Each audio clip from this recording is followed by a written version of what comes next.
जरूरी सूचना है आप सभी स्टूडेंट्स के लिए, स्टडी फॉर सिविल सर्विसेज का Android app Google play store में आ चुका है, उसको प्लीज तुरंत इंस्टॉल कर लीजिए। और अगर आप स्टडी फॉर सिविल सर्विसेज के सिर्फ ऐप से कोई भी कोर्स, कोई भी पीडीएफ परचेज करते हैं तो उसमें अप्लाई कूपन, अगर आप ज्ञान सर जो है आप उसमें अप्लाई करते हैं, ये कूपन कोड है, तो उसमें 20% फीस तुरंत माफ हो जाएगी, मतलब 20% डिस्काउंट तुरंत उसमें लग जाएगा। ज्ञान सर लिखना है, नॉर्मली ज्ञान सर स्मॉल लेटर में है सब कुछ, कोई स्पेस नहीं, कोई कॉलम नहीं, सिर्फ ज्ञान सर, GYANSIR। इस तरह से अगर कूपन कोड लगाते हैं आप ऐप में बाई करने से पहले, जो अप्लाई कूपन वाले में आता है, तो 20% का डिस्काउंट तुरंत मिलेगा। वीडियो देखिए। नमस्कार दोस्तों, इस वीडियो में देखो हम लोग बात करेंगे रिवर्स के बारे में, नदियों के बारे में, ठीक है। क्योंकि भैया इससे क्वेश्चन भी बनता है और काफी इंपॉर्टेंट टॉपिक हो जाता है जो भी भारत में मेन आपकी रिवर्स है, ठीक। तो 239 वाला क्वेश्चन हम लोग देखते हैं। में क्या बोला जा रहा है, river Ganga after entering Bangladesh is known by which of the following names, ठीक है। ये मैं भी आपको सब कुछ याद करवा दूंगा गंगा के बारे में, बस बने रहो वीडियो में। बांग्लादेश में प्रवेश करने के बाद गंगा नदी को निम्नलिखित में से किस नाम से जाना जाता है, ठीक है।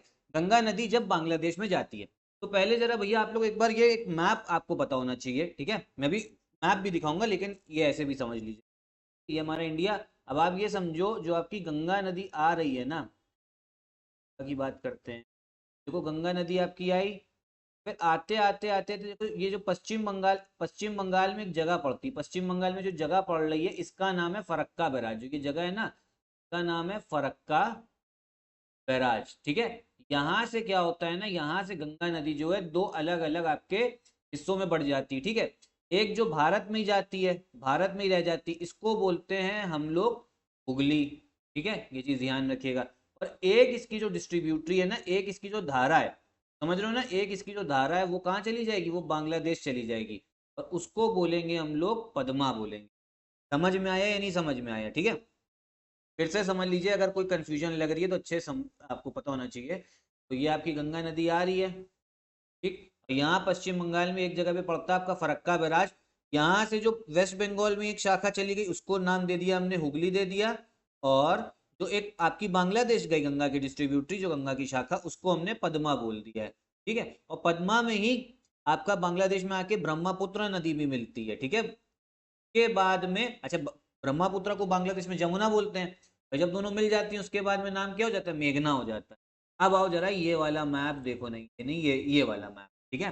जरा ये देखिए, देखो अभी समझो गंगा नदी आ रही है, गैंजेस लिखा हुआ है। अब देखो ये कहाँ पर बट रही है, ये फरक्का जगह दिख रहा है ना, ये आपके पश्चिम बंगाल में ही है। कौन सा, फरक्का बैराज, ठीक। अब फरक्का बैराज से दो अलग अलग शाखाएं बढ़ गई, दो अलग अलग डिस्ट्रीब्यूटरी। एक बनी आपकी हुगली, हुगली कहाँ गई भैया आपकी, ये पश्चिम बंगाल में कोलकाता से बहते हुए गई। एक डिस्ट्रीब्यूटरी आपकी बांग्लादेश गई, उसका नाम क्या बना, पद्मा बना। पद्मा में ही ब्रह्मपुत्र आती है, जब ब्रह्मपुत्र बांग्लादेश एंटर करती है ना, उसका नाम हो जाता है जमुना। और जब दोनों मिल जाती तो आगे बढ़ के नाम क्या बन जाता है, मेघना बन जाता है। देखो ये आपकी पद्मा थी, ये वाली जो आई ये थी जमुना, ठीक है। और जब ये दोनों आगे मिल गई इसका नाम हो गया मेघना। समझ में आया, अभी फिर से याद करवा दूंगा। चलो यहाँ पे क्वेश्चन पे आओ, तो भैया किस नाम से जाना जाता है, तो ये है आपका पद्मा, ठीक है। या जब गंगा तो आपकी बांग्लादेश में एंटर करती है तो पद्मा नाम से जाना जाता है। समझ में आया। अगला क्वेश्चन देखते हैं। इसमें बोला जा रहा है जो आपकी भागीरथी और अलकनंदा नदियां ना, ये कहाँ कहाँ मिलती हैं, ठीक है। भागीरथी और निम्नलिखित स्थानों में से कहाँ पर भागीरथी एवं अलकनंदा नदियां मिलती हैं। अब देखो जो गंगा नदी है ना, वो सिर्फ एक, मतलब ऐसा नहीं कि गंगा नदी गंगोत्री से निकल रही है, गंगोत्री से निकलती है आपकी भागीरथी रिवर।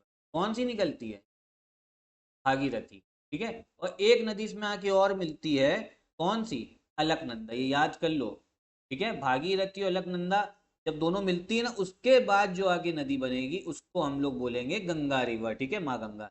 ये भागीरथी अलकनंदा कहाँ मिलती है, ये मिलती है आपके देवप्रयाग। कहाँ पे, देवप्रयाग में। चलो अभी मैप में भी दिखा दे रहे हैं, तो ये कहाँ पे मिल रही है, ये आपके देवप्रयाग में मिल, ठीक है। समझ में आया। 241 है, कौन सा करेक्ट आंसर हो जाएगा, ए वाला। अब जरा आप लोग ये वाला मैप देखिए, पंचप्रयाग, ठीक है। देखो ये आपके पंचप्रयाग है। अब ये समझो, ऐसे समझो, गंगोत्री से भैया आपकी कौन सी निकल के आ रही, भागीरथी, देखो लिखा हुआ है। तो यहाँ बद्रीनाथ से कौन सी आ रही, अलकनंदा, जो एकदम ब्लू में है। तो देखो ये जो दोनों आगे आई, इसमें भी प्रयाग पढ़ते हैं, प्रयाग के बारे में पहले पुरानी वीडियोस में बता चुका हूँ। तो जो अलकनंदा, ये अलकनंदा, ये भागीरथी, ये दोनों कहाँ मिल गई, देवप्रयाग में। और फिर जो आगे रिवर बनी ना, उसका नाम हो गया आपका गंगा रिवर, ठीक। समझ में आया? और देखो यहाँ पे यमुना नदी भी निकल रही, यमुनोत्री। लेकिन यमुना तो आप समझो पैरेलली बहते हुए जा रही है, बहुत आगे उत्तर प्रदेश में प्रयागराज में मिलती है। ठीक है, ये देख लो भैया, ये आपकी, ये समझो गंगा यमुना देखो यहाँ से निकल रहा है, यहीं से यमुना भी आ रही है, ये वाला देखो कहाँ आगे आके मिलती है। समझ में आया? समझे या नहीं समझे? तो एक बार आप लोग अगर हम ये वाला मैप देखो, ठीक है, यहाँ पे उत्तराखंड में ही चलते हैं हम लोग। ठीक, लोग कहाँ भी जाना है, देवप्रयाग जाना है, कहो तो सर्च भी कर देव, देखेगा यहाँ पे जो है ना दो, ठीक है, वो अलग अलग रिवर्स देखो, यहाँ से एक नदी आ रही है, ठीक है, एक रिवर आ रही है और एक नदी देखो आपकी आ रही है, ये जो है ना, ये वाली जो आ रही है आपकी भागीरथी है, ये जो नदी आ रही है भागीरथी। इधर से कौन सी आ रही है, इधर से आ रही है आपका अलकनंदा। भागीरथी अलकनंदा जब मिल गई, उसके बाद में देखो यहाँ पे आपकी जो नदी बनी ना, ये हो गई गैंजेस गंगा रिवर, है या? देवप्रयाग की काफ़ी अच्छी जगह है, कब घूमने घूमने जाना है यार, ठीक है, अपन जाना ना अधिकारी, तो घूमने जरूर जाइएगा इन सब जगहों पे, बाहर बाहर नहीं जाना देश के बाहर, भारत में घूमो, बहुत इंपॉर्टेंट अच्छी। चलो ये समझ में आ गया होगा। अगला क्वेश्चन देखते हैं। देखो यमुना के बारे में बात हो रहा है, बोले जा रहा है यमुना एक डेड रिवर बन जाती है दिल्ली और आगरा के बीच में, तो ये बिल्कुल सही है। डेड रिवर का मतलब है इतना प्रदूषण हो जाता है ये, दिल्ली और आगरा के मध्य वर्ष के अधिकांश समय में यमुना नदी मृत हो जाती है, मतलब प्रदूषण बहुत ज्यादा है यमुना में, इस वजह से भैया यहाँ पे आप समझो कि बहुत मुश्किल हो जाता है। अब देखो पहले यमुना रिवर देखो, तो यमुना नदी आपको पता है नई दिल्ली से होते हुए जाती है, भारत की राजधानी से, देखो नई दिल्ली पड़ रहा है और यहाँ पे आप देखोगे आगरा भी लिखा हुआ दिख रहा है आपको, तो यमुना नदी के किनारे दो मेन शहर आपको समझ में आ गए, नई दिल्ली और आगरा। एक चीज और ध्यान रखो, जो ताजमहल बना था ना, सॉरी ताजमहल तो भैया जब आपका शाहजहां ने बनवाया, तो वो यमुना नदी के बगल में ही बनवाया था, जरा ये मैप भी देख लो, ठीक है, ये ताजमहल है, यमुना नदी तो भैया कब से बह रही है, ठीक है, प्राचीन काल से, और ताजमहल कहाँ बनवाया था, यमुना नदी के जस्ट बगल में ही बनवाया। अब यहाँ पे देखो प्रदूषण भी बहुत ज्यादा है, ठीक, इसके दिल्ली और आगरा के बीच में, इसलिए बोला जा रहा है। अगला स्टेटमेंट क्या है, तो पहले वाली तो बिल्कुल सही है, फिर बोला जा रहा है कि नॉन पेरेनियल रिवर है, मतलब 12 महीने इसमें पानी नहीं रहता, तो ये गलत है, 12 महीने पानी रहता है किसमें, यमुना में, बस प्रदूषण से, प्रदूषण बहुत है, ठीक है, समझ में आया? तो आर वाला गलत है, करेक्ट आंसर हो जाएगा इसका सी वाला, ए सही है परंतु आर जो है वो गलत है। समझे या नहीं समझे? अगला क्वेश्चन है, इसमें देखो ऐसे समझो, ये आपकी गंगा आई, यही आपकी आ रही यमुना, और कहाँ आके मिल रही है दोनों, ये आप मिल रही है प्रयागराज पे, फिर आगे नदी बनी। अब यहाँ पे ऐसे समझो, यमुना में भी तो बहुत सारी सहायक नदी आके मिलेंगी, तो यहाँ पे इसी के बारे में बात हो रहा है कि यमुना की कौन कौन सी सहायक नदी है, बोले जरा कौन सी नहीं है, देखो बेतवा भी यमुना की सहायक नदी है, ट्रिब्यूटरी है, चंबल भी है, केन भी है, रामगंगा नहीं है। समझ में आया? करेक्ट आंसर भैया कौन सा हो जाएगा, करेक्ट आंसर आपका होगा रामगंगा, ठीक है, रामगंगा। हिंदी में भी देख लीजिए क्या है, निम्नलिखित नदियों में से कौन एक यमुना की सहायक नदी नहीं है, तो ये हो गया आपका डी वाला रामगंगा। जरा इस मैप में आओ, तो यमुना की सहायक नदी आपको दिख रही होंगी, गंगा जा रही है एकदम लाइट में, यमुना डार्क में, ठीक है। अब देखो चंबल भी आके मिल रही है यमुना में, सिंध भी मिल रही है, बेतवा भी मिल रही है, केन भी मिल रही है, इनको तो याद कर लो, चंबल सिंध बेतवा केन, ठीक है। रामगंगा जो है, रामगंगा है आपकी सहायक नदी, किसकी, वो गंगा की है, तो जो ये वाली नदी दिख रही है ना आपको, जो ये आती हुई दिख, ये है आपकी रामगंगा। समझ में आया? तो रामगंगा गंगा की सहायक नदी, यमुना की नहीं है।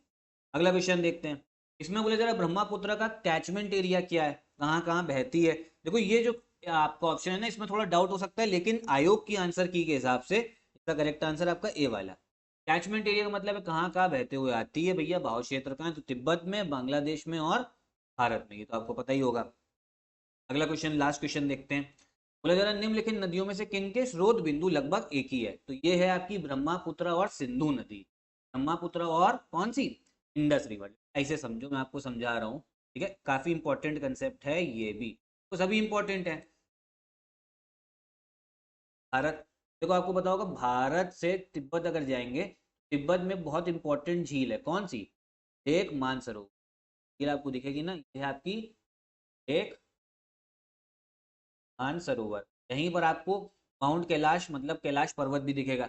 अब देखो जो आपकी ये वाली नदी हो गई, जो तो आपकी मानसरोवर झील है ना, यहाँ से दो नदियां निकली, एक निकलेगी पश्चिम की ओर, इसे बोल देंगे हम लोग सिंधु इंडस रिवर, और एक निकलेगी पूर्व की ओर और ये हो जाती है आपकी ब्रह्मपुत्र। यहाँ पे नाम ब्रह्मपुत्र नहीं होता, यहाँ पे नाम सांगपो होता है, लेकिन वो जैसे जैसे आगे आती है ना मूर्ति है नामचा परवा से, तो ब्रह्मपुत्र नाम पड़ जाता है। तो समझ में आया। तो भैया दोनों जो नदी है ना वो मानसरोवर झील के पास से ही निकल, मैं अगर आप देखना चाहो तो मानसरोवर झील में दिखा दे रहा हूँ। ठीक है, ये आपका उत्तराखंड, ये नेपाल, तिब्बत में चलना है। देखो जो ये दो आप लोग को यहीं से दो ये झील दिख रही है ना, जूम कर दे रहे, इनको बोलते हैं हम लोग मानसरोवर झील। अब देखो यहाँ पे मैप में कहोगे मानसरोवर नहीं लिखा हुआ, तो ये चाइना की भाषा में लिखा हुआ है मापंग योंग क्यू, ठीक है, लेकिन ये है आपकी मानसरोवर झील। और इसी के पास में है आपका माउंट कैलाश, कैलाश पर्वत, जो बहुत लोग यात्रा करने भी जाते हैं। कैलाश भी देखिए आप लोग, ठीक है। जबकि आप समझो कैलाश पर्वत पे आज तक कोई चढ़ भी नहीं पाया, कोई भी नहीं। माउंट एवरेस्ट इससे काफी ऊंचा है हाइट में, लेकिन तब भी माउंट कैलाश पे आज तक कोई भी नहीं चढ़ पाया। और यहाँ समझो बहुत लोग जाते हैं, वो कहते हैं कि समय जो है ना बहुत जल्दी जल्दी बीत। कैसे पता लगता है? नाखून मान लो जो आपका एक साल में उगना चाहिए वो एक हफ्ते में उग गया, बाल जो एक साल में उगने चाहिए वो एक हफ्ते में उग जाते हैं। तो बहुत सारी भैया यहाँ पे आते हैं, रहते ही हैं, ठीक है। समझ में आया ये वाला ब्रह्मपुत्र और सिंधु। इतने ही क्वेश्चंस रखते हैं हम लोग इस वीडियो में। रिवर्स के बारे में मैंने आपको अच्छे से बता दिया, और फिर मैं आपको सेंट्रल एशिया के रिपब्लिक्स कैपिटल याद करवा रहा हूँ। फिर से रिवाइज कर लेते हैं। कजाकिस्तान का हो गया आपका अस्ताना, उज्बेकिस्तान का हो गया ताशकेंट, तुर्कमेनिस्तान का अशकाबाद, फिर तजाकिस्तान का दुशानबे, किर्गिस्तान का बिश्केक। ठीक है, पहले वीडियोस में करवा चुका हूँ, ठीक है, बस रिवाइज करवाना। उज्बेकिस्तान, देखो कजाकिस्तान के बारे में मैंने आपको एक फैक्ट बताया था, सबसे लार्जेस्ट लैंडलॉक्ड कंट्री है। उज्बेकिस्तान क्या है ना, ये वर्ल्ड की डबल लैंडलॉक्ड है। डबल लैंडलॉक्ड क्या होता है, मतलब खुद तो लैंडलॉक्ड है ही, समुद्र का रास्ता इसके पास में, ओशन का रास्ता नहीं है, और जो इसके देश मतलब इसके जो पड़ोसी देश है ना वो भी लैंडलॉक्ड है। तो ये होता है डबल लैंडलॉक्ड। पूरे वर्ल्ड में सिर्फ दो ही देश है जो डबल लैंडलॉक्ड है, एक आपका उज्बेकिस्तान हो गया और एक हो गया आपका यूरोप का देश, वो है लिक्टेनस्टीन।